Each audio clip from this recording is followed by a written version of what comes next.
Evangel ministries നിങ്ങൾക്കായി അവതരിപ്പിക്കുന്ന തിരുവചനം.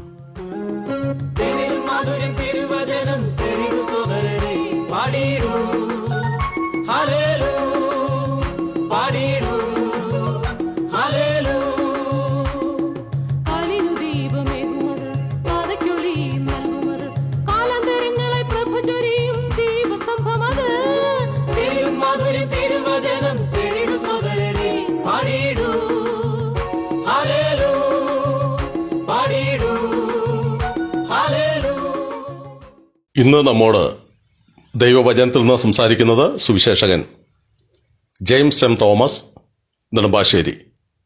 പ്രാർത്ഥനയോടെ ശ്രദ്ധിച്ചാലും. കർത്താവിൻ്റെ നിസ്തുല്യ നാമത്തിന് മഹത്വമുണ്ടാകട്ടെ. എല്ലാ പ്രിയ ശ്രോതാക്കളെയും ഇവാഞ്ചൽ മിനിസ്ട്രീസ് ക്രമീകരിക്കുന്ന തിരുവചനം എന്ന വചന പഠന പരമ്പരയിലേക്ക് വളരെ സ്നേഹത്തോടെ സ്വാഗതം ചെയ്യുന്നു. ശമൂവേലിൻ്റെ 1-ാം പുസ്തകത്തെ അധികരിച്ചുള്ള 81-ാമത്തെ എപ്പിസോഡാണ് അങ്ങ് ശ്രദ്ധിക്കുന്നത്.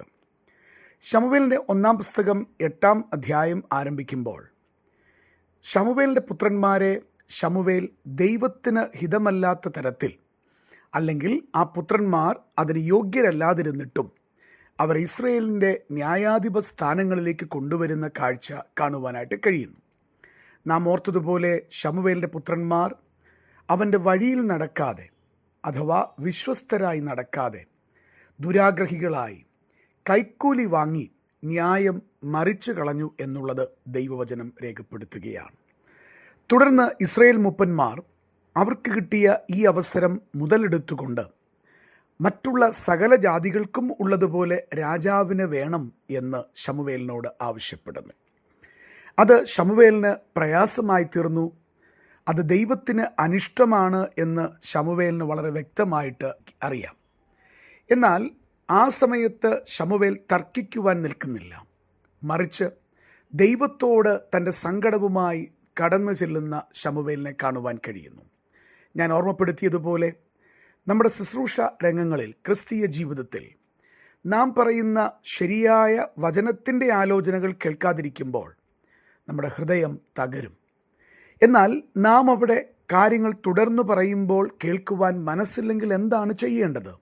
അതിൻ്റെ മാർഗരേഖയാണ് നാം ഓർത്തു നിർത്തിയത്. നാം മനുഷ്യരോട് തർക്കിക്കുന്നവരും അവിടെ കിടന്ന് ഉറക്കെ സംസാരിക്കുന്നവരുമായി തീരാതെ നമ്മുടെ ഹൃദയത്തിൻ്റെ ഭാരം ജനം ചെയ്യുന്ന ദൈവഹിതത്തിന് വിപരീതമായ വിഷയം പ്രാർത്ഥനയിൽ കർത്താവിൻ്റെ മുൻപാകെ എത്തിക്കുക എന്നുള്ള കാര്യമാണ്.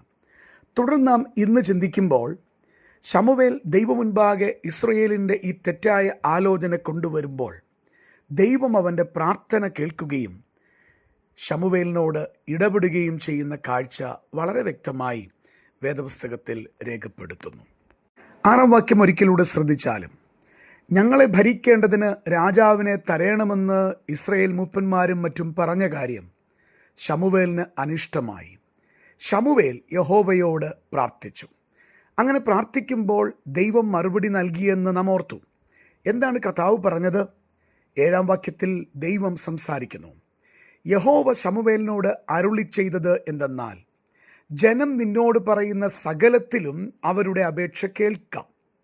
അവർ നിന്നെയല്ല, ഞാൻ അവരെ ഭരിക്കാതെ വണ്ണം എന്നെയാകുന്നു ത്യജിച്ചിരിക്കുന്നത്. ഞാനവരെ മിസ്രയീമിൽ നിന്ന് പുറപ്പെടുവിച്ച നാൾ മുതൽ ഇന്നുവരെ അവരെന്നെ ഉപേക്ഷിച്ചും അന്യദൈവങ്ങളെ സേവിച്ചും കൊണ്ട് എന്നോട് ചെയ്തതുപോലെ നിന്നോടും ചെയ്യുന്നു.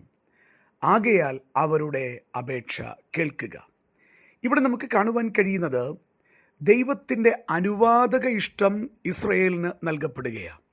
അതായത് ദൈവത്തിൻ്റെ പെർഫെക്റ്റ് വില്ലുണ്ട്, പൂർണ്ണമായ ഹിതമുണ്ട്. ഒരു ദൈവ പൈതൽ ദൈവഹിതത്തിന് വിധേയപ്പെട്ടുകൊണ്ട് ദൈവത്തിൻ്റെ ഹൃദയത്തെ മനസ്സിലാക്കി അവൻ്റെ ജീവിതത്തിൽ ചിലത് ദൈവത്തോട് യാചിക്കുമ്പോൾ ദൈവഹിതപ്രകാരം പൂർണ്ണമായ ദൈവഹിതത്തിലേക്ക് ദൈവം അവനെ നടത്താറുണ്ട്. എന്നാൽ ദൈവത്തിന് ഇഷ്ടമല്ലാത്ത വിഷയമാണ് എന്നറിഞ്ഞിട്ടും വീണ്ടും വീണ്ടും മത്സര മനോഭാവത്തോടെ എനിക്ക് ലഭിച്ചേ തീരൂ എന്ന മട്ടിൽ ദൈവത്തിൻ്റെ മുൻപാകെ വരുമ്പോൾ ദൈവം അനുവാദക ഇഷ്ടത്തിൻ്റെ അടിസ്ഥാനത്തിൽ, പെർമിസീവ് വില്ലിൻ്റെ അടിസ്ഥാനത്തിൽ ദൈവം ചില കാര്യങ്ങൾ ചെയ്തു കൊടുക്കും. അത് കർത്താവിന് ഇഷ്ടമുണ്ടായിട്ടല്ല, അത് പിൽക്കാലത്ത് ചോദിക്കുന്ന ആളുടെ നന്മയ്ക്കായിട്ടും മാറുകയില്ല. എന്നാൽ തുടർമാനമായുള്ള മത്സര സ്വഭാവത്തിൻ്റെ ഫലമായി ദൈവം ആ വ്യക്തിക്ക് നീ അത് എടുത്തുകൊള്ളുക, ഞാൻ ഇഷ്ടമില്ലാതെ തരുന്ന ഈ കാര്യം നിർബന്ധത്തിൻ്റെ അടിസ്ഥാനത്തിലാണ് എന്ന് പറഞ്ഞ് കൊടുക്കുന്നതിനെയാണ് അനുവാദക ഇഷ്ടം എന്ന് നമുക്ക് കാണുവാൻ കഴിയുന്നത്. ഇവിടെ രാജാവിന് നൽകുന്നതും അത്തരമൊരു അനുവാദക ഇഷ്ടത്തിൻ്റെ പേരിലാണ് എന്ന് വളരെ വ്യക്തമായിട്ട് കർത്താവ് വെളിപ്പെടുത്തുന്നു.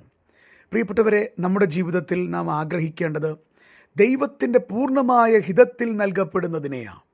ദൈവത്തിൻ്റെ ഹിതത്തിന് വിപരീതമാണ് എന്നറിഞ്ഞാൽ, അത് കർത്താവ് ആഗ്രഹിക്കുന്നില്ല എന്നറിഞ്ഞാൽ ആ ഒരു കാര്യം നാം ചോദിക്കുവാൻ പാടില്ല. അത് നമ്മുടെ നന്മയ്ക്കായി തീരുകയില്ല. എന്നാൽ എൻ്റെ കർത്താവിൻ്റെ ജീവിതത്തിൽ ഇത് ആഗ്രഹിക്കുന്നുണ്ട് എന്ന് മനസ്സിലാക്കി അതോ ചോദിക്കുമ്പോൾ ദൈവം പൂർണ്ണമായ ഹിതത്തിൽ അത് നൽകുമ്പോൾ അത് നമ്മുടെ ജീവിതത്തിന് അനുഗ്രഹമായി തീരും. ഇവിടെ നമ്മൾ പഠിച്ചു നോക്കിയാൽ പിൽക്കാലഘട്ടത്തിൽ ഇസ്രയേലി രാജാക്കന്മാർ ഇസ്രയേലിനെ എന്തുമാത്രം ദോഷങ്ങളിലേക്ക്, ദൈവഹിതത്തിന് വിപരീതമായ വിഷയങ്ങളിലേക്ക്, ദൈവകോപത്തിലേക്ക് അവരെ കടത്തിവിട്ടു എന്നുള്ളത് കാണുവാൻ കഴിയുന്നുണ്ട്. ചുരുക്കം ചില രാജാക്കന്മാരൊഴികെ ഇസ്രയേലിൻ്റെ ചരിത്രം പഠിച്ചു നോക്കിയാൽ ദോഷികളായിട്ടുള്ള, ദൈവഹിതത്തിന് വിപരീതമായി നിൽക്കുന്ന, ഇസ്രയേലിനെ പാപം ചെയ്യിക്കുന്ന അനേക രാജാക്കന്മാരെ നമുക്ക് കാണുവാൻ കഴിയും.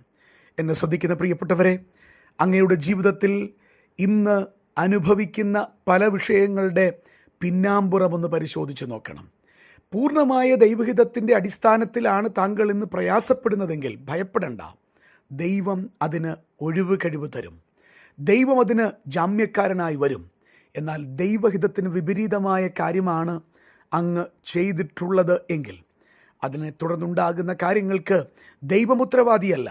കാരണം അത് അനുവാദക ഇഷ്ടത്തിൻ്റെ പേരില. ഇവിടെ ഇതാ ദൈവത്തിൻ്റെ സന്നിധിയിൽ വിശ്വസ്തരായി തുടരേണ്ടതിന് പകരം സകല ജാതികളെയും പോലെ രാജാക്കന്മാരെ ചോദിച്ച് ഇസ്രയേൽ ദൈവത്തോട് പാപം ചെയ്യുന്ന ചരിത്രത്തിലേക്കാണ് ഈ ഭാഗം നമ്മളെ കൊണ്ടെത്തിക്കുന്നത്. ഈ സമയം ജീവിതത്തെ ഒന്ന് പരിശോധിക്കുവാൻ, ഇസ്രയേൽ ചെയ്ത പാപം നമ്മുടെ ജീവിതത്തിൽ വരാതിരിപ്പാൻ, ദൈവമേ അങ്ങ് തന്നെ എൻ്റെ ജീവിതത്തിൽ എന്നും എന്നെ ഭരിക്കണമേ, പ്രായോഗിക തലത്തിൽ അങ്ങനെ തന്നെ ആയിരിക്കണമേ എന്ന് പ്രാർത്ഥിപ്പാൻ നമ്മുടെ ജീവിതങ്ങളെ കർത്താവിന് ഭരമേൽപ്പിക്കാം. ദൈവം അങ്ങേ ധാരാളമായി സഹായിക്കട്ടെ. ഈ സന്ദേശം ശ്രദ്ധിച്ച എല്ലാ പ്രിയപ്പെട്ടവർക്കും കർത്തൃനാമത്തിൽ നന്ദി. ബൈബിൾ കറസ്പോണ്ടൻസ് കോഴ്സിൽ ചേർന്ന് പഠിക്കുവാൻ ആഗ്രഹിക്കുന്നവർ മേൽവിലാസം അയച്ചു തന്നാലും പ്രാർത്ഥനാ വിഷയങ്ങളും അറിയിക്കുമല്ലോ.